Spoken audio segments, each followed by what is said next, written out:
Nyakubahwa Perezida wa Repubulika mukaba n'umugaba w'ikirenga w'ingabo z'u Rwanda. Karasisi kari imbere yanyu kagizwe n'abagiye kuba ofisiye mu ngabo z'u Rwanda, amasiba baherekeje, itsinda rya musika rya gisirikare n'itsinda ry'amabendera. Bari mu masiba 10, imirongo 12 ku 10 ifunguye. Twiteguye kugenzurwa namwe. Nitwa Major Frank Agumisereza, umuyobozi wa Karasisi Nyakubahwa Perezida wa Repubulika.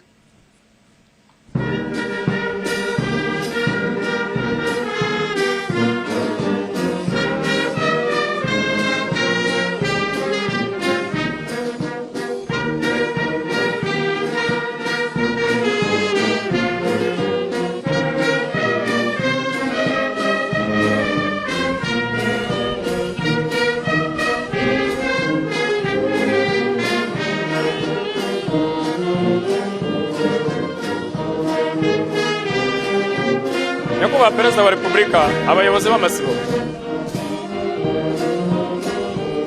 Sibo ya mbere iyobowe na Officer Cadet Steven Karangwa na Officer Cadet Cedric Gashayija. Sibo ya kabiri ni Officer Cadet Eric Nijena na Officer Cadet Obed Niyonshuti.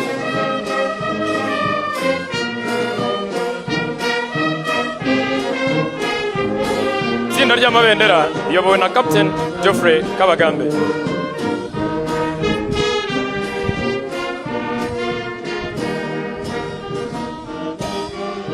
Sibo ya gatatu iyobowe na Officer Cadet Rebecca Mutoni na Officer Cadet Donata Muhawenima.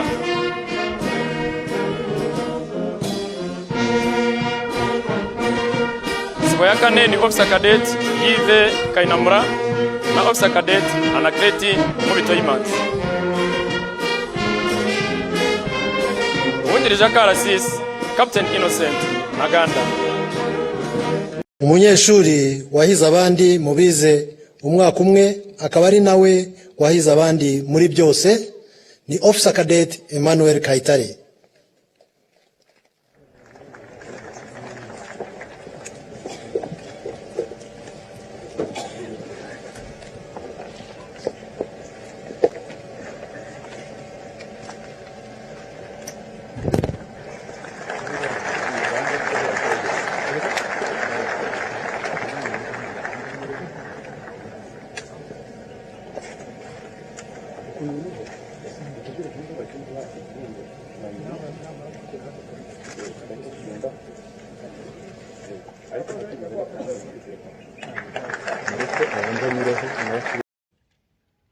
Yewe Kagame Paul,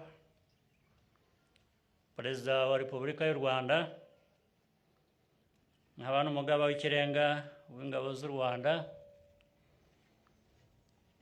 inshingiye ku itegeko nshinga rya Repubulika y'u Rwanda n'andi mategeko, mbahaye ipeti rya Second Lieutenant mu ngabo z'u Rwanda.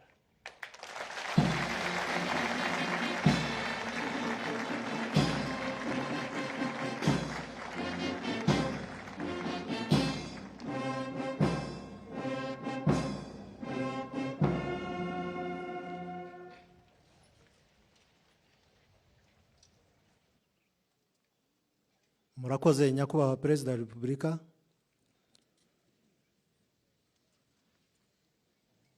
Abahawe ipeti rya gisirikare bagiye kuryambara. Nyuma yaho bakurikizeho kwakira indahiro iri buyoborwe n'umushinjacyaha mukuru wa gisirikare mu ngabo z'u Rwanda.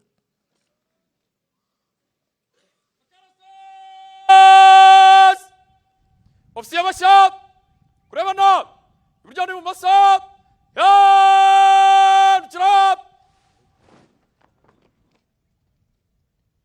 Ofisiye bashya kwambikana amapeti. Akarasisi komeza.